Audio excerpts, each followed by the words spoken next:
Before we begin, viewer discretion is strongly advised. The following is for educational and entertainment purposes only. This is the verbatim federal courtroom testimony of the Sean Diddy Combs trial, as reported by Inner City Press. Day 3 of Sean Diddy Combs' federal trial was already drawing media frenzy, but no one expected what happened next. In a stunning move, the prosecution introduced a never-before-heard audio recording made by Prince just weeks before his death. The voice of the late music legend echoed through the courtroom, calm but haunted. As Prince named names, described private parties, and detailed what he claimed to have witnessed behind Diddy's closed doors, the entire room froze. But it was Diddy's reaction that changed the game. His carefully built persona crumbled in front of jurors as he erupted in an outburst that forced the judge to threaten contempt. This wasn't a rumor. It wasn't social media chatter. This was sworn evidence. And from that moment forward, the tone of the trial shifted forever. What Prince said, what he recorded in secret, may end up being the very testimony that brings everything crashing down. The morning of Day 3 began like the two before it, but anyone in the room could tell something was different. The buzz in the air was sharper. The legal teams moved with an urgency they hadn't shown the day prior. Reporters scrambled for seats with a new kind of tension in their posture. Some of the court's staff were even overheard saying, "Today's going to be bad for someone." No one could have predicted just how right they were. Diddy entered the room like he had every morning, wearing a sharply tailored navy suit, his trademark smirk flickering in the corners of his mouth. He nodded to the gallery. His legal team remained composed, whispering among themselves, passing papers, eyes forward. Everything looked like business as usual, until a subtle shift happened near the prosecution's table. Two tech specialists quietly brought in equipment that hadn't been present on previous days. A small black audio device, a laptop, wires. One of them gave a quiet nod to the lead prosecutor, who looked down at the table, avoiding Diddy's gaze. Something had changed. Diddy didn't notice at first. He seemed relaxed, even confident. But those who were watching closely knew something was coming. The judge entered and made an unusual statement. "Today's evidence may evoke strong reactions. I expect complete composure." No one missed the way he glanced in Diddy's direction as he said it. Then came the moment that turned a criminal trial into a historic event. The prosecution requested to present what they called critical new audio evidence. The defense snapped to attention, immediately objecting. They hadn't been warned about any new exhibits. The courtroom murmured. Diddy's lead attorney stood and insisted the evidence be excluded, accusing the prosecution of sandbagging. But the judge had already seen the disclosure paperwork. It had been submitted, properly, legally. The judge's ruling came down with a thud. The evidence may be played. That's when the prosecutor finally said the words that hit like a bolt of lightning. "You are about to hear the final private recording made by Prince Rogers Nelson." The courtroom froze. All phones dropped to laps. Every journalist's fingers hovered above their keyboards. Even Diddy seemed confused. He looked at his lawyers, eyes slightly wide, as if to ask, "What is this?" Then the prosecutor connected the device and pressed play. The voice that echoed through the courtroom wasn't the confident, flamboyant Prince the world knew. It was quiet, low, uneasy. "I'm making this recording because I don't know who I can trust anymore," Prince began. The tone sent chills down the spines of everyone listening. This wasn't a performance. It was a confession. In the recording, Prince said he'd attended private parties hosted by Diddy at properties in Miami, the Hamptons, and Los Angeles. He described what he saw in unsettling detail: young artists being separated from their handlers, encouraged to drink and take pills, private rooms with locked doors, cameras hidden in fixtures, no security personnel allowed inside. The exact same pattern Cassie Ventura described during her first 2 days on the stand. Prince wasn't vague. He named names. He mentioned specific dates, including a December 2015 party in Beverly Hills, and he described behavior that matched earlier witness testimony almost word for word. But what made this different, what made the courtroom shift from disbelief to alarm, was that Prince was speaking with full knowledge of what he was doing. "If something happens to me," he said, "this recording needs to go to the press or the police, either one." As Prince's voice played, Diddy's body language changed entirely. His eyes narrowed, his mouth twitched. He stopped whispering to his lawyers. He leaned forward, hunched slightly. His face was pale. Jurors began watching him as closely as they listened to the tape. Then Prince said something that broke the room. "These aren't just parties. They're traps." The silence was so complete, you could hear Prince breathing between words. In the back row, a woman visibly cried. In the front row, a reporter dropped her pen. Diddy's attorney placed a hand on his client's arm, trying to calm him. Diddy pulled away. Prince continued, explaining that he had warned Diddy about what he saw, that he approached him during an after-party in 2016 and told him the manipulation of young artists and guests had to stop. Prince claimed Diddy laughed and told him, "You might be Prince, but you're not untouchable." That line hit the courtroom like a gunshot. Diddy's lips moved. He whispered something to his team. One of his attorneys grabbed a yellow legal pad and began writing furiously. Another turned to look at the judge, as if waiting for permission to object. But there was nothing to object to. The damage was being done in real time. Just when the courtroom seemed at its most tense, when Prince's calm but damning words continued with relentless detail, Diddy snapped. The tape had moved on to describe another party, this one from March 2016, involving multiple celebrities and one disturbing incident upstairs. As Prince named the address, a location already referenced by the prosecution's forensic timeline, Diddy couldn't take it anymore. "That's a lie!" he shouted, standing suddenly. His voice echoed off the courtroom walls, startling even the bailiffs. The reaction was instant. Security rushed forward. His lawyers stood and tried to pull him back into his seat. One attorney hissed, "Sit down!" But Diddy's voice rose again. "He wasn't even there! That never happened!" The judge slammed his gavel down repeatedly. "Mr. Combs, control yourself, or I will hold you in contempt." The courtroom was now in full meltdown. Jurors exchanged shocked glances. Two looked visibly disturbed. A court sketch artist later told reporters that she had to erase and redraw Diddy's face 3 times. His expression changed so violently during the outburst. The judge restored order and instructed the prosecution to pause the tape. Diddy's breathing was labored. His hands trembled on the defense table. His pristine image, the billionaire mogul, the unbothered icon, was gone. And in its place sat a man visibly panicked, cornered, and crumbling in front of a jury. For the prosecution, this was no accident. Court insiders later confirmed what many suspected. They'd timed this tape deliberately.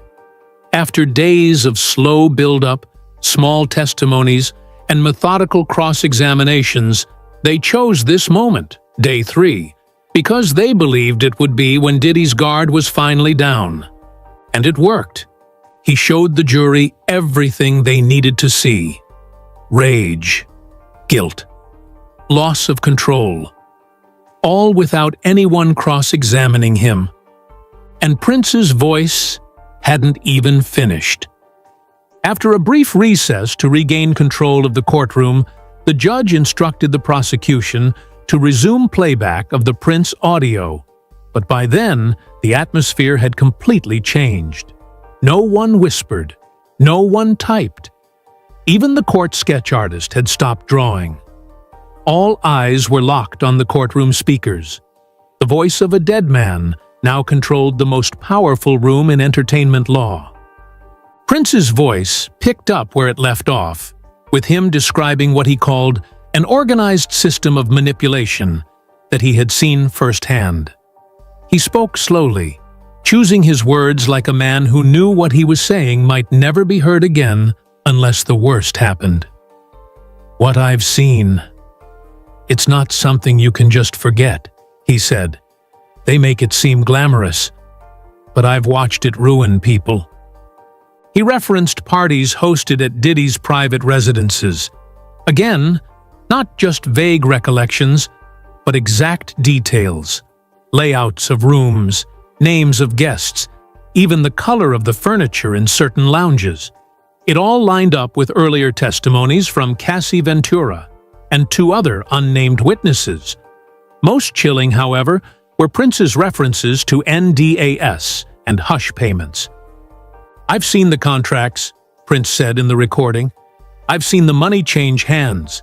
$2 million here, $1.5 million there, and I've seen what happens to the people who try to leave. They disappear, not physically, but musically, socially. Gone." Diddy, still seated but visibly shaking, stared straight ahead with a blank expression. His eyes didn't blink for nearly a minute, according to a court reporter seated behind him. One of his lawyers quietly passed him a folded tissue. He didn't take it. Then Prince dropped another bomb. "I warned him at the Grammy after-party," he said, referring to Diddy. "I told him, flat out, this is going to catch up to you. He told me, you might be Prince, but I own this game, and people like you don't change it. They get erased." That line reverberated through the room like thunder. Diddy didn't react outwardly, but his jaw tensed. A juror in the front row shook her head.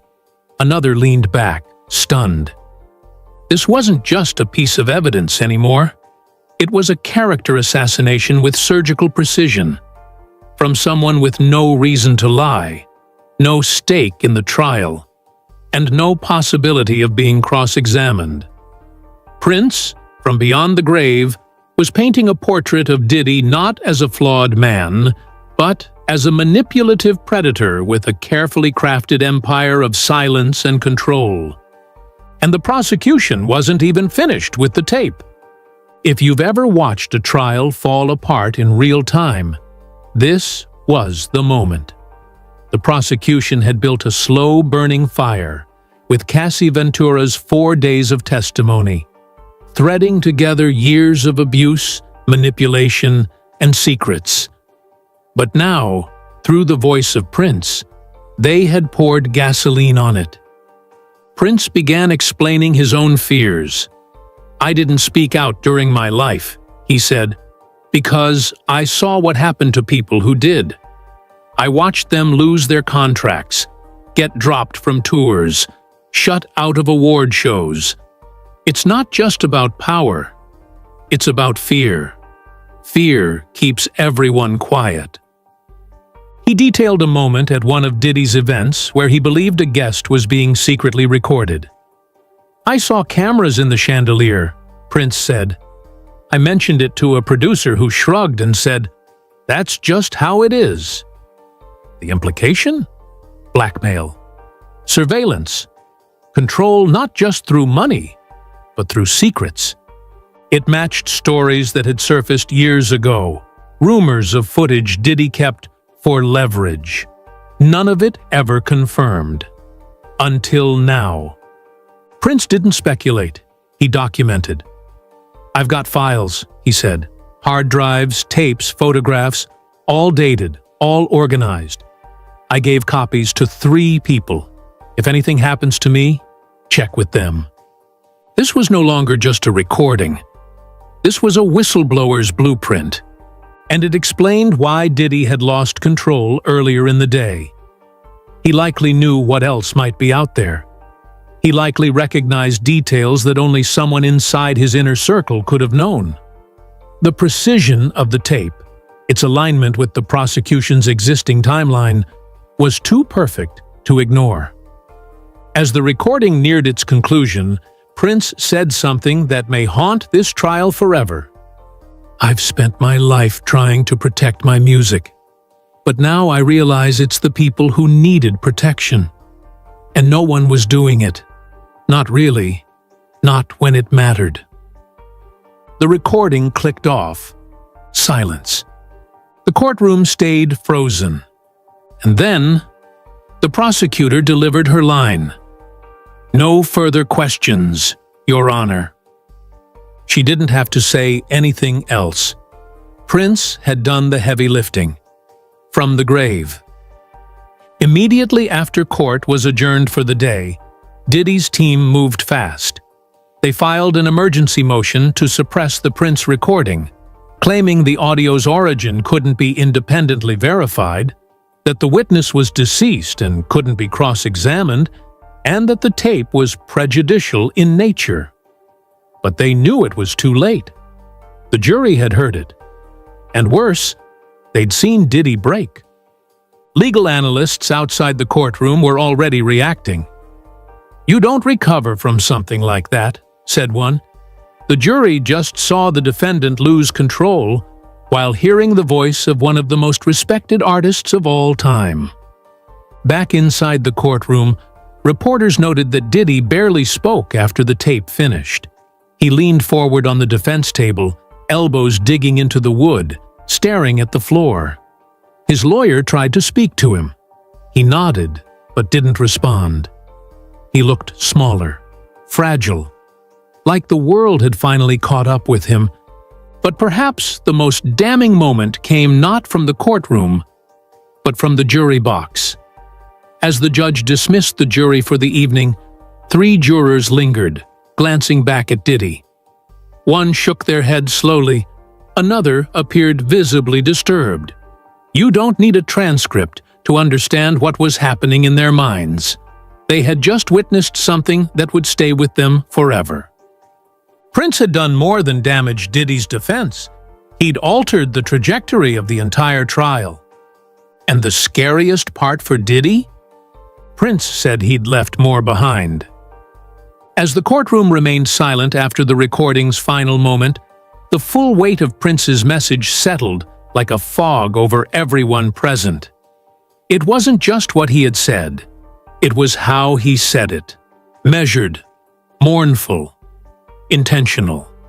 His voice was calm, but his words carried the weight of fear, frustration, and finality. The very last thing Prince said in the recording, right before it clicked off, was this: "If anything happens to me, make sure this gets to the right people. This isn't just about protecting myself. It's about protecting the ones who never got to speak." No music followed, no signature falsetto, just silence. When the audio cut, it was like the air had been vacuumed from the room. Nobody clapped. Nobody whispered. Even the gavel didn't sound for several seconds. The judge looked down at his notes, glanced toward the jury, and took a long breath before resuming. Everyone knew what had just happened wasn't just a legal tactic. It was a cultural earthquake. The judge gave a calm but firm reminder to the jury. You are not to consider the source's death as evidence of truth or guilt. Evaluate the content in context with the full record. But anyone watching could see it in the jurors' faces. They weren't just processing testimony. They were feeling it. Diddy sat motionless, almost ghostly. His hands were still, his expression blank. He had no fight left in his eyes. For the first time in the trial, he looked less like a billionaire mogul and more like a man facing the real possibility of collapse. And though court was adjourned for the day, no one truly left the courtroom. They drifted, stunned, like survivors of something they couldn't yet explain. Outside, reporters used words like unprecedented, game changer, and career-ending. Legal pundits on streaming panels were already speculating on how this one piece of audio might tip the balance of the entire case. But perhaps the most important shift had already happened. Not in the law, but in the narrative. Diddy was no longer a man accused. He was now a man named, by someone the world still loved, trusted, and missed. And that trust? It couldn't be cross-examined. Jurors are instructed to judge only what's presented in court, to set emotion aside and deal only with facts.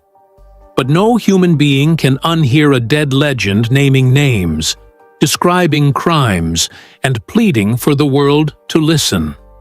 And no juror can unsee what happened to Diddy's carefully crafted mask once that recording played. What the jury witnessed on day 3 was a psychological breakdown in real time. A man who, for decades, had been at the top of his industry, unraveling in front of their eyes. They saw his body jerk upright when Prince named a specific party date. They saw him mutter, sweat, twitch, and then they saw him explode, screaming across the courtroom that Prince was lying before being threatened with contempt by the judge. But the most damaging part wasn't the outburst. It was the silence after. Diddy didn't recover. Not emotionally, not physically, not legally. He sat with slumped shoulders for the rest of the day, occasionally putting his head in his hands. And the jury, once mildly attentive, now leaned in for every moment. They weren't watching the lawyers anymore. They were watching him. This shift is what prosecutors pray for but rarely get. It's one thing to present strong evidence. It's another to create a moment of transformation, where jurors go from neutral to locked in, from skeptical to believing. And that's what happened here. Psychologists call it anchor bias. When someone experiences a pivotal moment of impact, it becomes the lens through which they view everything else. From this point on, every piece of defense testimony would be seen through the lens of Prince's voice and Diddy's reaction to it. One juror was even seen wiping tears from her eyes as the audio ended. Another clasped his hands together in a way that looked more like prayer than composure. Whatever story the defense thought they were telling, it had just been drowned out by a voice that couldn't be cross-examined and a defendant who had finally stopped pretending. The day after Prince's recording played, the court came back to life, but nothing felt the same. Even before testimony resumed, there was speculation that more recordings could exist. That Prince's vault, long rumored to hold hundreds of unreleased works, might contain other pieces of information beyond just music. One insider from the prosecution's team, speaking off-record, said flatly, "We believe Prince was documenting something bigger, and this may not be the only thing he left behind." The possibility sent ripples across the entertainment industry. Who else might be mentioned? What other names are sealed inside that vault?